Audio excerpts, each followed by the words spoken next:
রাতের ডিনারে যদি একঘেয়ে ভাত বা রুটি খেতে ভালো না লাগে তাহলে অবশ্যই একবার এই রেসিপিটা ট্রাই করতে পারেন।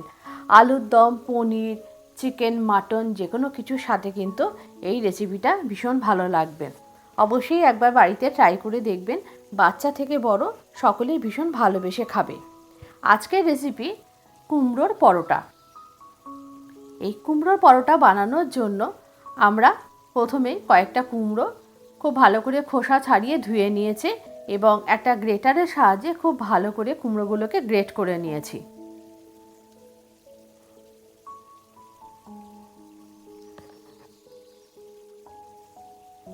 এরপরে কড়াইতে 2 টেবিল স্পুন মতো সর্ষের তেল দিয়ে দিয়েছি।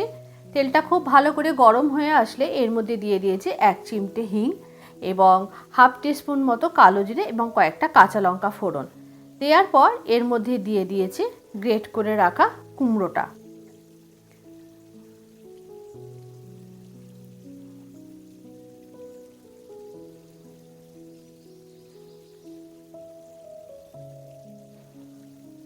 কুমড়োটা দিয়ে একটু নাড়াচাড়া করে দিয়ে দিয়েছি স্বাদ অনুযায়ী লবণ এবং অল্প একটু হলুদ দিয়ে একটু ঢাকা চাপা দিয়ে কুমড়োটাকে ভালো করে সেদ্ধ হতে দিয়েছি। কুমড়োটা জল ছেড়ে প্রায় বেশ খানিকটা শুকিয়ে এসছে। কুমড়োর পুরটা কিন্তু একেবারেই রেডি হয়ে গেছে।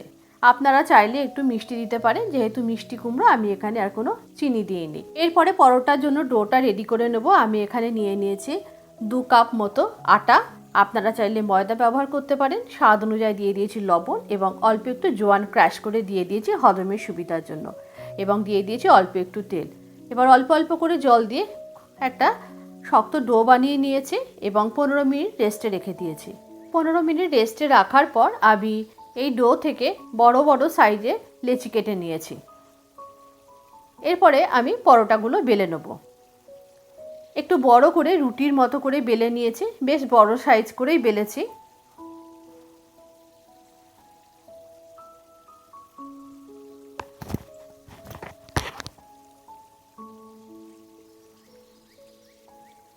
এরপরে আমি পরোটার মধ্যে কুমড়োর পুরটা দিয়ে দিয়েছি, দিয়ে একটু চৌকো মতো করে নিয়েছে এবং পরোটাটা চারপাশ থেকে এইভাবে ভাঁজ করে দিয়েছি। আপনারা চাইলে একটু হাতে জল দিয়ে সাইডগুলো দিতে পারেন, কিন্তু দরকার হবে না। এরপরে খুব আলতো হাতে পরোটাটাকে বেলে নিতে হবে। একটু ময়দা ছড়িয়ে বেলবেন, তেল ছড়িয়ে বেলার দরকার নেই। পরোটাটা বেলা হয়ে গেছে। এরপরে পরোটাটা আমি ভেজে নেব। প্রথমে আমি গ্যাসের ওপর একটা তাওয়া বসিয়ে দিয়েছি। তাওয়াটা গরম হয়ে গেলে এর মধ্যে পরোটাটা দিয়ে দিয়েছি।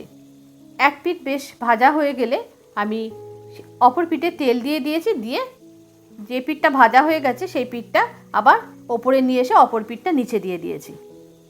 এইভাবে উল্টে পাল্টে পরোটাগুলোকে ভালো করে ভেজে নিতে হবে।